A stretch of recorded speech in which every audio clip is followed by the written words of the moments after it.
Hey guys, welcome back to D D vlogs. ಇವತ್ತು ನಾನು ಗೌರಿ ಗಣೇಶ ಹಬ್ಬಕ್ಕೆ ನಮ್ಮ ಮಮ್ಮಿ ಮನೆಗೆ ಬಂದಿದ್ದೆ. ಅಲ್ಲಿ ಹೇಗೆ ನಾನು ಗೌರಿ ಗಣೇಶ ಹಬ್ಬ ಸೆಲೆಬ್ರೇಟ್ ಮಾಡಿದೆ ಅಂತ ನಿಮ್ಮ ಜೊತೆಗೆ ಶೇರ್ ಮಾಡ್ಕೊಳ್ತಾ ಇದ್ದೀನಿ. ಆ್ಯಂಡ್ ಇದು ಮದುವೆ ಆದಮೇಲೆ ನನ್ನ ಫಸ್ಟ್ ಗೌರಿ ಗಣೇಶ ಹಬ್ಬ ಆಗಿರೋದ್ರಿಂದ ಸ್ವಲ್ಪ ಸ್ಪೆಷಲ್ ಆಗೇ ಇತ್ತು ನನಗಂತೂ. ವಿಡಿಯೋ ಸ್ವಲ್ಪ ಲೇಟಾಗಿ ಪೋಸ್ಟ್ ಮಾಡ್ತಾ ಇದ್ದೀನಿ, sorry for the delay. And ಇಲ್ಲಿ ನಾವು ಗಣಪನಿಗೆ ಆರತಿ ಮಾಡಿ ಮನೆಯೊಳಗೆ ಕರ್ಕೊಂಡ್ವಿ. ಆ್ಯಂಡ್ ಫಸ್ಟೇ ನಾನು ತಟ್ಟೆನಲ್ಲಿ ಎಲೆ ಹಾಕಿ ಅದ್ರ ಮೇಲೆ ಅಕ್ಕಿಯನ್ನು ಹಾಕಿ ಓಂ ಅಂತ ಬರೆದು ಅರಿಶಿನ ಕುಂಕುಮ ಹಾಕಿ ಗಣಪನ ಕೂರಿಸ್ಕೊಂಡ್ವಿ. ಹಾಗೆ ಪಕ್ಕದಲ್ಲೂ ಗೌರಿಯನ್ನು ಕೂರಿಸಿದ್ವಿ. ಜನವಾರ ಹಾಕಿ ಗಣಪನಿಗೆ ನೈಟೇ ಹೂವಿನಾರೆಲ್ಲ ಅಮ್ಮ ಹೊಲ್ದಿಕ್ಕಿದ್ರು. ಹಾರವನ್ನು ಹಾಕಿ ನನಗೆ ಹೇಗೆ ಇಷ್ಟ ಆಗುತ್ತೋ ಹಾಗೆ ಅಲಂಕಾರ ಮಾಡಿದ್ವಿ.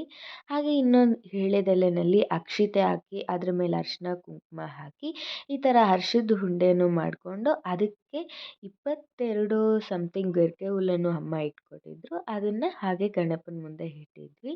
ಹಾಗೆ ಹಣ್ಣು ಕಾಯಿ ಎಲ್ಲ ಇಟ್ಟು ಈ ಥರ ನಾನು ಡೆಕೋರೇಷನ್ ಮಾಡಿಕೊಂಡೆ. ನನಗೆ ಹೇಗೆ ಇಷ್ಟ ಬರುತ್ತೋ ಹಾಗೆ ಮಾಡಿದೆ. ಅಮ್ಮ ಮನೆ ಅಂದ್ರೇ ನಮ್ಗೆ ಇಷ್ಟ ಬಂದಂಗೆ ಮಾಡೋದಲ್ವಾ. ಆ್ಯಂಡ್ ಎಲ್ಲ ಇಷ್ಟ ಬಂದಂಗೆ ಡೆಕೋರೇಟ್ ಮಾಡಿ ಹೊಸಲಿಗೆ ರಂಗೋಲಿಯನ್ನು ಹಾಕಿದೆ. ರಂಗೋಲಿ ಪುಡಿಯಲ್ಲಿ ರಂಗೋಲಿ ಹಾಕ್ಬೋದು, ಬಟ್ ಅದೆಲ್ಲ ನನ್ನ ಸೀರೆನಲ್ಲೇ ಇರುತ್ತೆ ಅಂದ್ಬಿಟ್ಟು ಚಾಕ್ ಪೀಸ್ನಲ್ಲಿ ಮಾತ್ರ ಹೊಸಲಿಗೆ ಹಾಕಿ ಮನೆ ಮುಂದೆ ರಂಗೋಲಿನಲ್ಲಿ ಬಿಡಿಸಿದ್ವಿ.